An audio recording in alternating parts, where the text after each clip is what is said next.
organ is the epiglottis. Specific subtype of tissue is your elastic cartilage.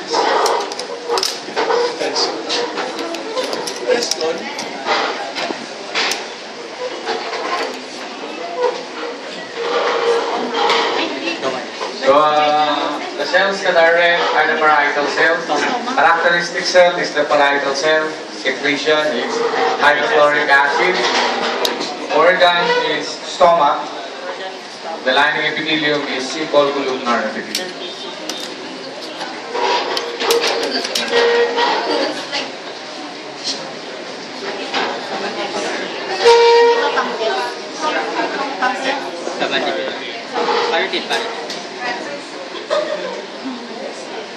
This is the islet of Langerhans. Secretion is glucagon and insulin. Organ is your pancreas.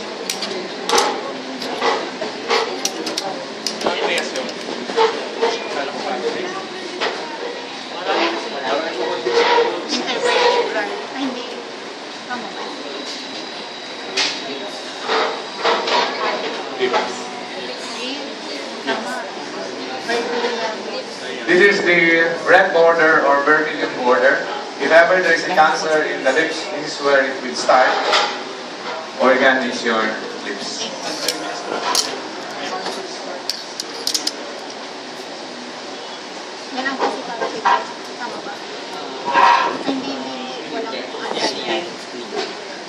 If you are asked for the specific structure at the tip of the pointer, the answer would be central arterial.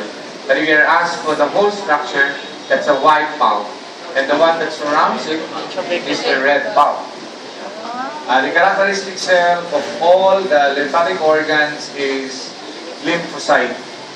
Now, all of them have majority of B lymphocyte except the thymus and the periarteriolar lymphoid sheath, the one that surrounds your central arterial.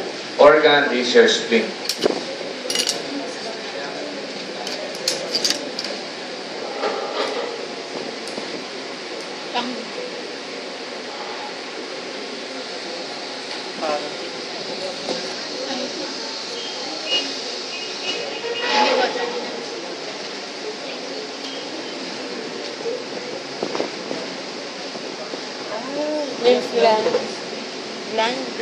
Your lymph node has a capsule, and underneath the capsule is a sinus. That is a characteristic structure of your lymph node. So that is a subcapsular sinus. This is a lymphatic nodule. Identify the space at pointer. Subcapsular sinus. Organ, lymph node. Characteristic cell is lymphocyte.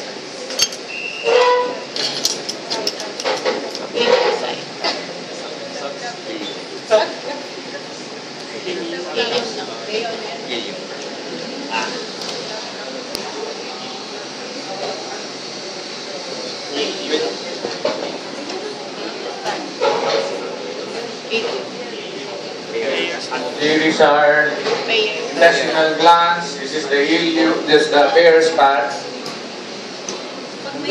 Identify the structure. Peyer's parts. The characteristic cell of the organ is Paneth cell. The lining epithelium is simple columnar with striated border. Organ is the liver.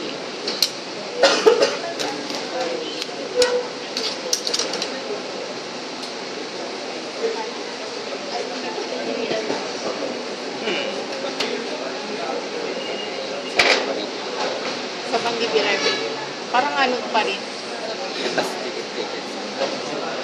Dikit-dikit pagka pancreas. Ayun. Pag-parotid.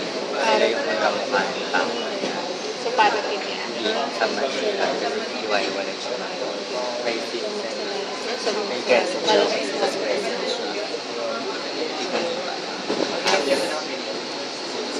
Baka sa mix siya. Kasi siya gagawin na lang natin.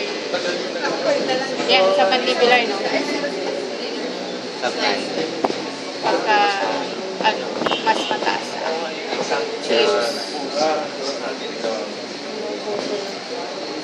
Anong organ daw? Sa maxilla. Very good.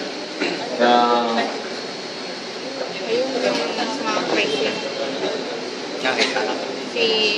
That's the serous crescent. Minucci. Here's another serous crescent. There's another serous crescent. There's another serous crescent.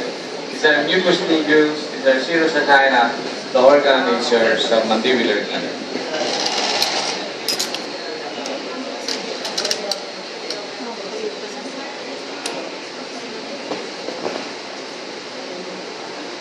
Brunner's gland, located in the submucosa of your duodenum. Lining epithelium is simple columnar, striated, characteristic cell is your tonsil. Secretion, alkaline. Alkaline mesentery. Alkaline secretion.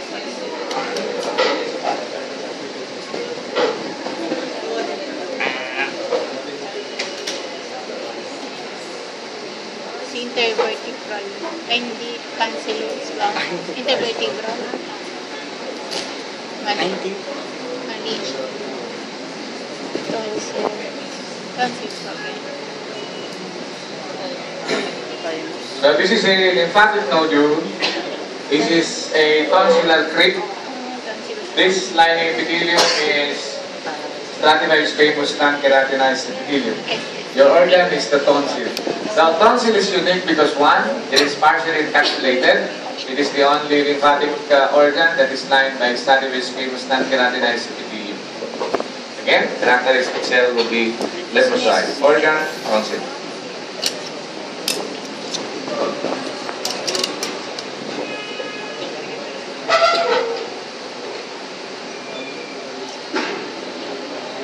Yes, captive. Tama ba? Thymus. So times. Mali. Hindi ko pa nasisili. Now this is the Hassel's corpuscle. This one is your cortex. This is the medulla. So identify the characteristic structure, thymic corpuscle, location, and the medulla, organ, thymus, characteristic cell, lymphocyte, primarily T lymphocyte. Lymphocyte. T lymphocyte.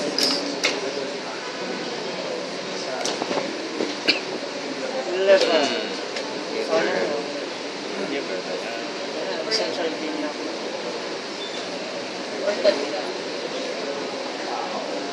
Anemic yung liver. Ayun, important.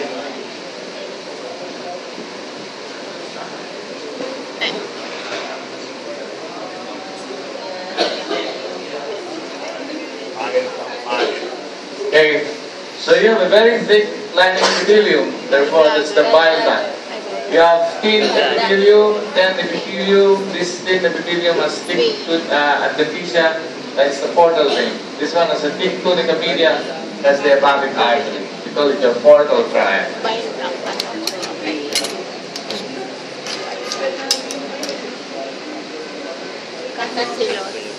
Cancellous. Parang yun nag-identify. That's the trabecula. Characteristic cell is your osteocyte, organ is your cancellous wall.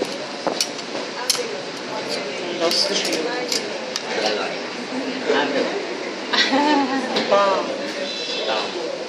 Posterior tongue. Yes, that is the posterior glands of von Ebner, purely serous, and that's your taste bud. The organ's the tongue. Your anterior is blandine and nude. Blandine. So that is posterior. Si blandine. The esophageal gland is located both in the mucosa and submucosa, but both of them are located in the submucosa. In our slide, we have the gland which is located in the submucosa. The lining epithelium is Simple. stratified squamous non-keratinized epithelium. Organ is your esophagus. Because you can see a gland here. That's a duct. There. Silang gland. That's a gland. Silang gland. So that is your submucosa. This This is now your muscularis, that is your esophageal gland. Okay? But I think we'll give you a better one. It's a duct. Lagi ito maganda. Okay? So, you focus on their slide.